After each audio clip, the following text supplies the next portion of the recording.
Who is ready for number 4 video in this overall Goliath Bird Eater Tarantula Diorama series? Now, this is the 2.0 version, the gold edition, and with the overall like kind of abstract riser base. Now, we've already got this thing completely coated out on the main rock formation between the two panels of wood. It really stands out just because it's that bleached white DOS air dry clay. Now, if you want to see how I did that, you can check out video 3. The reason I separate that out from different rock formations is because I layer these in different techniques. This, I used an Amico clay to begin with. It had a lot of failures, a lot of cracking. It didn't shrink up properly, and it just literally just broke off the item in just horrible ways. I was able to patch it and kind of like podge over it with DOS air dry clay. I went over it with a nice film across the entire structure, as well as filled in any cracks or deviations in the clay. And so if you want to look into how I repaired the Amico clay that failed with DOS air dry clay, now that is a bleached out white clay, so it really did give us a really good contrast in color as I went over that with the second layer. You can go back and check that out. I will link that whole series at the end of the video. Once it's dried up, though, that Amico clay is actually pretty firm. I'm not saying it's not, but the amount of cracking and defects that I got in the clay as it dried up was just outrageously horrible.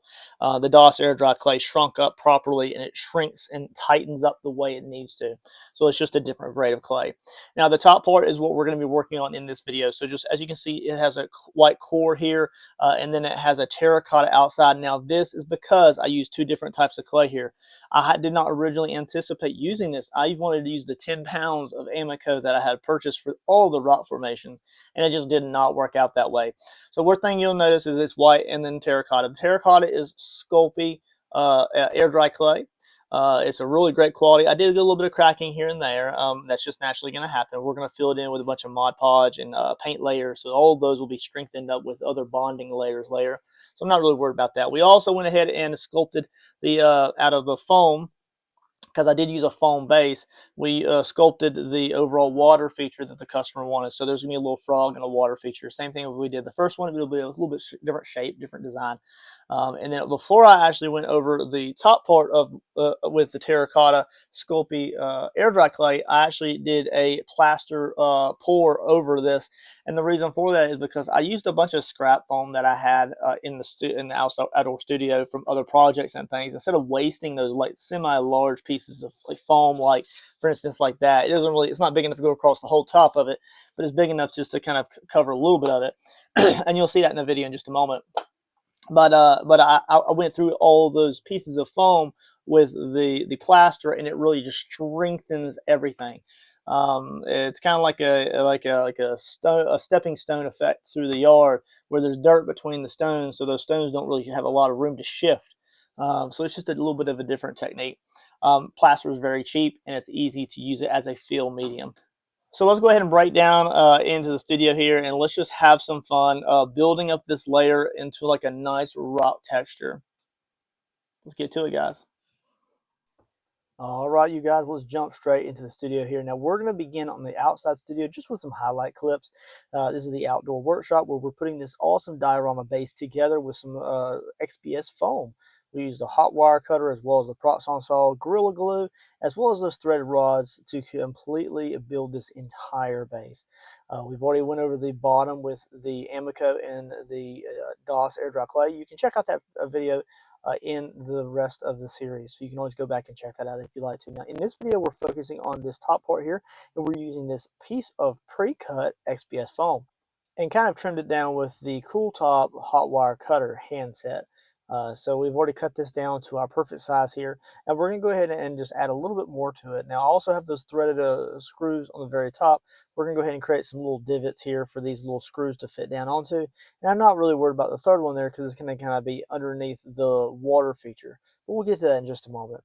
Now, I'm going to go ahead and break some slack pieces of foam here, and we're going to go ahead and apply these to the outside edges of the diorama top here. And what we're going to do is we're just kind of trying to fill this in, so that way we don't have so much waste as far as overall space. You can go ahead and piece those together right there, and they're very sharp edges on the upper outside edges, so we will use a little bit of a X-Acto knife here in a few moments to go ahead and trim that down. Make sure they have kind of like smooth edges, as it were, because the clay has trouble going over some of those hard edges at times.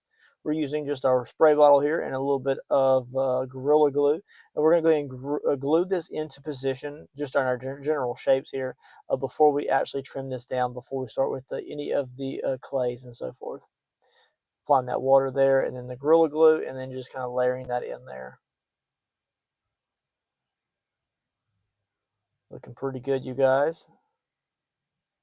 And now the last piece is going to go up on the very top. And I decided to add an additional rock here, and it's going to kind of make sure that the log is kind of like sitting at an angle. So we see a little bit of an air gap underneath the log that we're going to sculpt. So I want to create a lot of dimension and a lot of shape to the overall diorama. And having that lifted and seeing that air gap underneath is just next level awesome. Just applying a little bit of like just rice bags here, as well as this floor tile. This is the floor tile that I'll do a lot of monster clay sculpting on, things like that.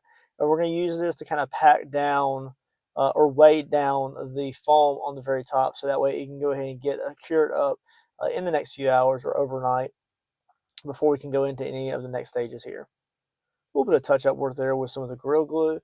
And then we're going to go ahead and let that dry. Now we're going to be using Sculpey Airdry clay for this top part. We use DOS Airdry clay for the lower part, as well as repairing that Amico clay. Ugh, don't get me started on that.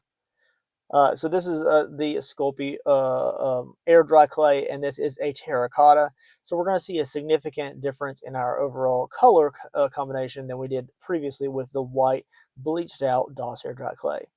Now, we're going to go ahead and save a lot of our clay here. So instead of just like blowing it out and just applying a Sculpey air dry clay to the entire surface over everything, we're actually going to go ahead and trim it down with the X-Acto knife, as I spoke of earlier.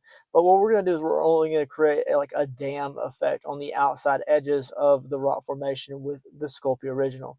So that will allow us to save some of that clay instead of just making it so heavy.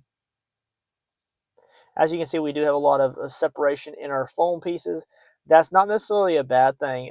Whether or not it is or is not pieces of scrap foam that I had previously cut when I made the overall panels for the actual base itself or not, this is still a beneficial way to do it because it's going to give us a lot of strength over the entire rock formation. Think big picture and not just one layer of actual medium. So we're going to go ahead and go around the entire object here with this Sculpey air dry clay terracotta. I love this color. It's very cool. And we're going to go ahead and go all the way around before we begin into the next step of creating this awesome little rock formation.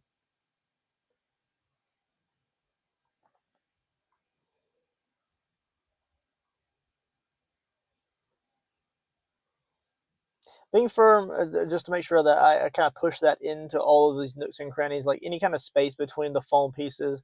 And I'm trying to make sure I taper that down to the actual wood panel itself, making sure I kind of push that down because there will be a little bit of shrinkage there.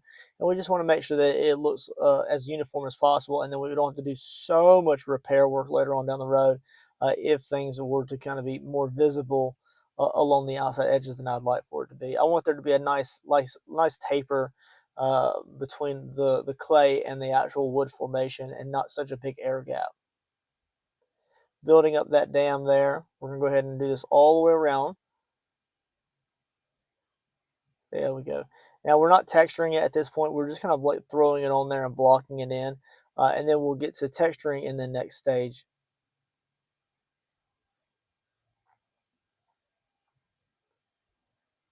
There we go. Building up a little bit on the upper portions right there.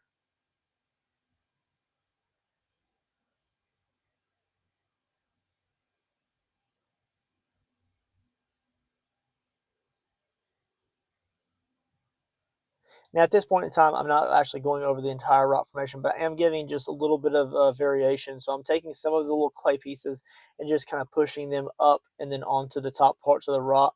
And what we're going to do is we're going to create the top part of the rock formation with a different medium. And when they're kind of overlapping with each other, it just creates a really strong bond between them. And we're going to have a really strong object when we're all said and done here. I'm going to go ahead and give this a little bit of rock texture just because I don't want that to dry out like without me being there. And then we're going to go ahead and work with, yes, you guessed it, plaster.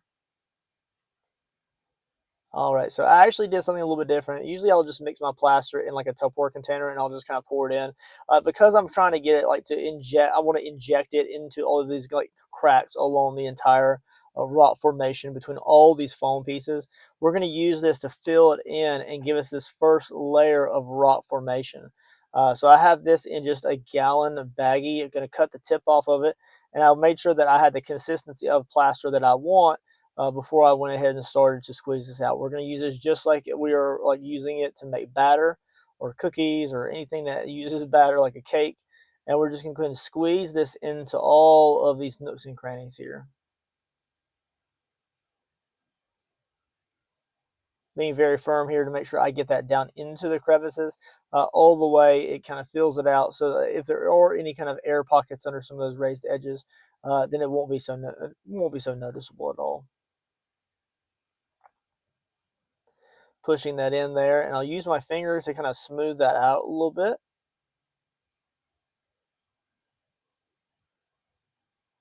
Nice. Alrighty.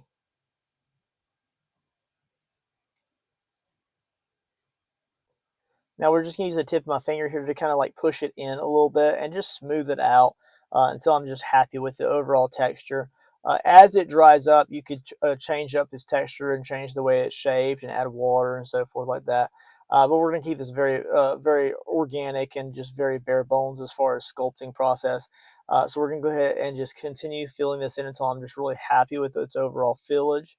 And then we will also cascade this over across the entire upper portion of the rock formation.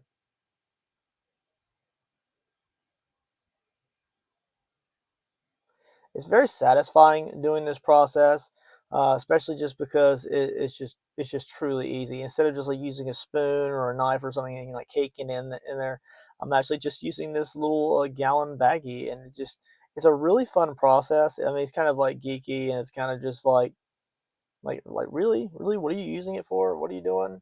Ooh, look at that, awesome! And the rest of the bag there. Now I do make another batch of just a smaller version, just to kind of like top everything off.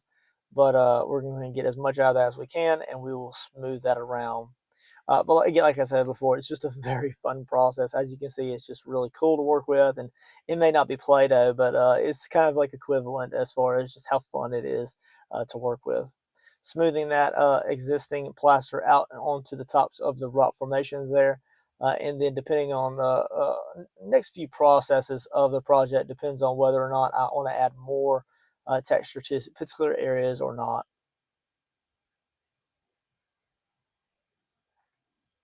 Making sure to get that plaster up and then over that top rock formation as well. Alrighty. Now, of course, we're going to have to let this dry for a little bit. If you want to use the stippling texture with the actual like aluminum foil, aluminum foil, then you would need to let this set up for just a little bit before you begin with that. The one really good thing I like about plaster is not only does it give kind of like a existing rock texture, but and it's just really free and easy flowing to work with. But it's a great substrate to paint directly on. So the plaster really is great for just immediately running into paints and instead of having to like coat it with something that would adhere the paints a little bit better, like a smooth surface of some sort. It's just really easy to paint over this, and also to use the aluminum foil to kind of change the way the rock formation is and so forth. And as it dries on, you can always add more little specks here and there, add little rocks and little divots, indentions, and so forth. It's just really fun and easy to use.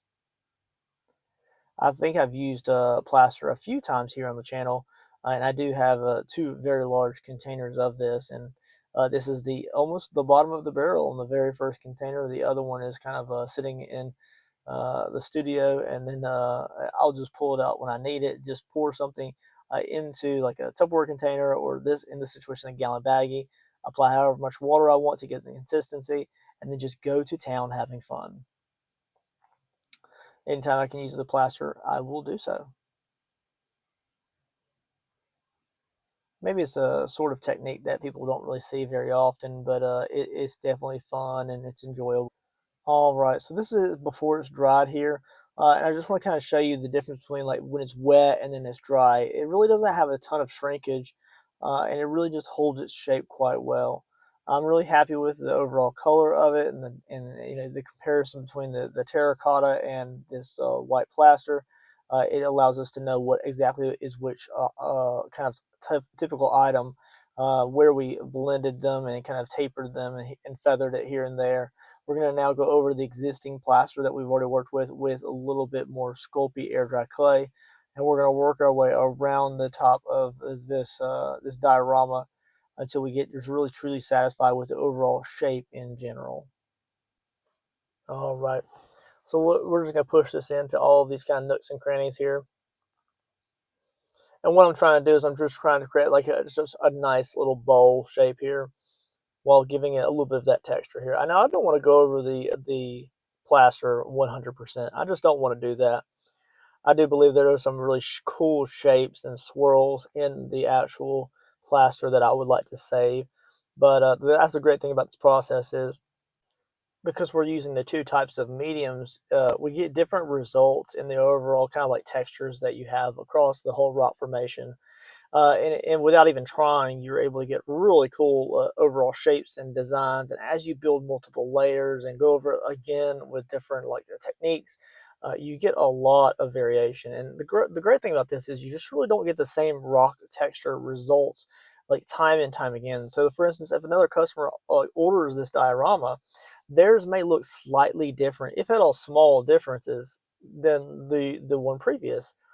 So everybody gets their own little specific like piece of art that may be unique in small ways, even if it kind of follows the overall larger scale trends.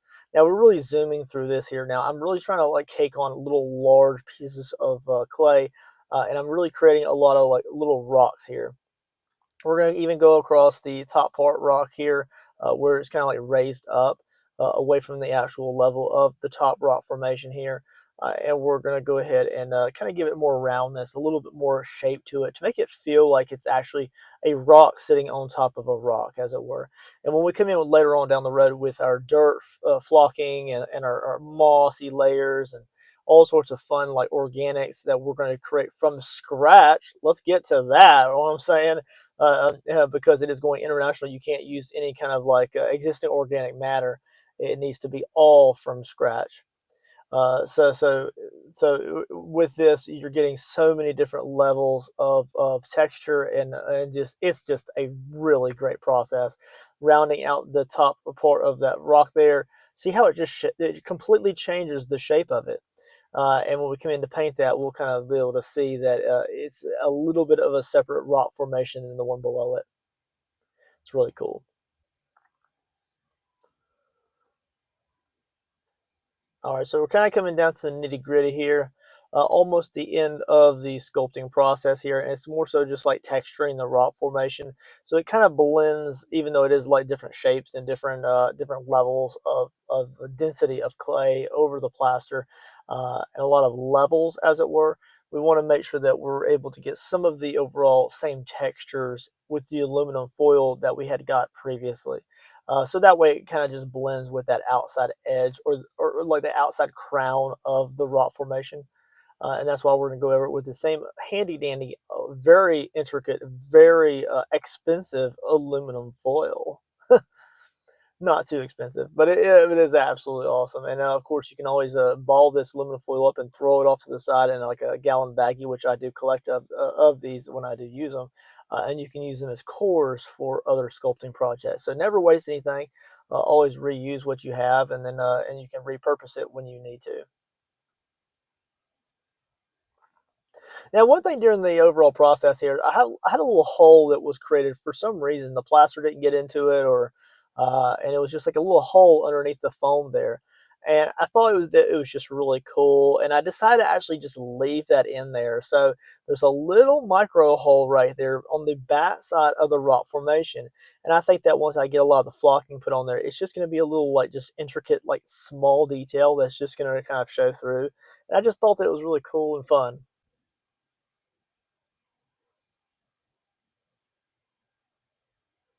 I really do hope you guys are enjoying this format of video.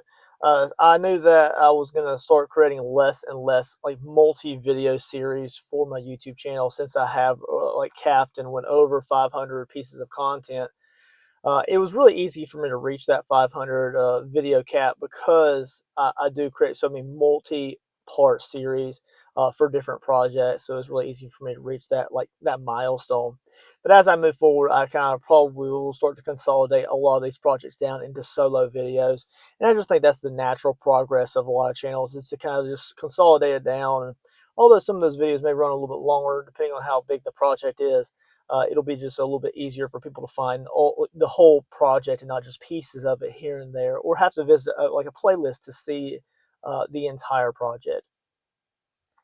What I'm going to do here is I'm going to give it a little bit of a spray from my water bottle here. And I'm going to use my finger just to kind of go over the high spots of the rock formations. And this is naturally what would happen also in like nature. So you would see a lot of smooth textures on the very top parts of the rock, and more so jagged locations on the outside edges of the rock, kind of like facing downward, where the water and the erosion really doesn't kind of deteriorate it as much. And then you also see that a lot with like terrains of like spiders and lizards and things like that you can buy for the actual terrariums. So I kind of try to imitate that at least a little bit. Now here it is completely dry. As you can see, it's a little bit chalky now, but look how great the rock formation looks. We've got a little bit of cracking here and there. And I could have done like a slow dry on it if I wanted to, but I just didn't feel like we needed to do that. We're going to do some things later on in the process that are really going to strengthen the overall formation. And this thing is going to be bulletproof, rock solid, and it's going to look great when we get paint on it. Now, you may have seen a spoiler alert at the very beginning of this video on the thumbnail of us having this thing completely painted. Yes, we are going to paint this in an awesome brownstone texture, and it is going to be a blast of a project as well. Very simplistic. I'll probably keep that video pretty short overall, but it is just part of the process. We're also going to be making our own dirt flocking out of some of these clays. So we're going to make another video on that for the tips and tricks playlist. So we'll be making some dirt flocking, as well as another log for this diorama. So make sure you like and subscribe, and I will see you on the next awesome video project. Later, guys.